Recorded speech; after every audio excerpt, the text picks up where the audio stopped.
So, hello everyone, it's Damien Cremon, also known under the nickname of Nobens, and I'm here today for a new video for my YouTube channel. This video is a tutorial for the game Rainbow Six Siege. We could compare this game to CSGO, another strategical first-person shooter. This game, we have two sides, defense side and attacker side.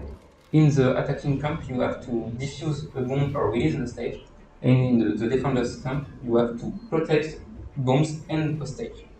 There are two sides for the game, and I think attacker side is more easy to play than defense search side. For this reason, I will essentially tell you about some strategy to adopt in the defensive camp. You should know that in this game, unlike CSGO, that I took as an example, each character played has an own ability.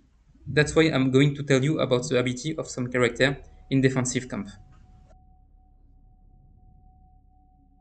Start with Rook. This agent is one of the best to start playing.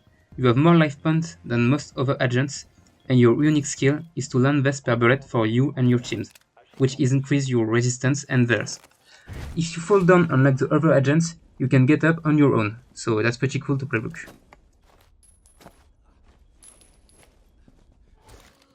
Let's move on to Mute. This operator has the ability to place jammers which will allow for the destruction of attacker drones. It's important to note that at the beginning of each round, attacker will try to locate the site containing the bomb or hostage, and they can also use this drone during combat to pinpoint the exact position of an enemy before shooting them. Therefore, Mute's abilities to destroy a drone that is too close to a jammer is quite useful. Now it's time to speak about the capacity of the agent Legion. Legion can place up to 7 mines on the file. When an attacker steps on the mine, they take damage and become poisoned, which slows their progress and forces them to remove the mine from their foot. The mine is stealthy and can be difficult for attacker to spot. Additionally, Legion has increased movement speed, allowing him to move more quickly than other defense operator, which enables him to quickly navigate the terrain and respond to the situation. Let's talk about the operator Kapkan now. Kapkan has the ability to place traps on doors and windows that can be difficult to detect. If Kapkan places 2 traps in the same location and an enemy triggers them, they will die instantly. Kapkan has a total of 5 traps available. Using Kapkan to defend both sides can be particularly useful. Now I'm going to explain the ability of a character that I find really more difficult to play. I'm obviously talking about Pulse. This character has the ability, thanks to a scanner, to locate the exact location of an enemy who are close to him. This then allows him to accurately shoot at an enemy. For example, Wall could have an enemy planting a bomb and get killed at that moment because Pulse locates him and just wait for the right moment to shoot him. The big problem with this ability is that while using it, it's impossible to do anything else. So if an enemy finds us and shoots at us, it will have plenty of time to kill us before we can retaliate. Let's talk about a character that I find just as easy to play for beginner. Agent Doc. In some aspects, this character is a bit similar to Rook. Like him, he proved crucial in helping his team. He can heal himself and heal other members of his team. And he can also revive himself if he falls down.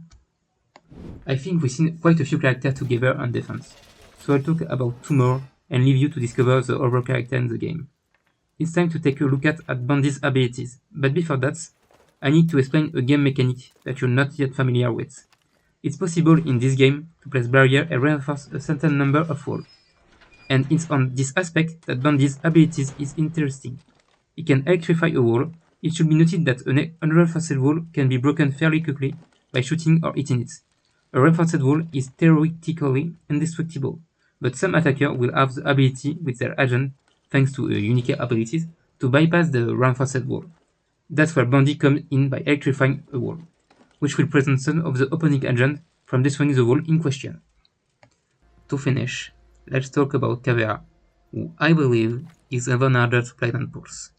Caveira's special ability is focused on interrogating her enemies. When she eliminates an enemy, she can activate a special ability and interrogate that enemy to obtain information about the other member of an enemy team.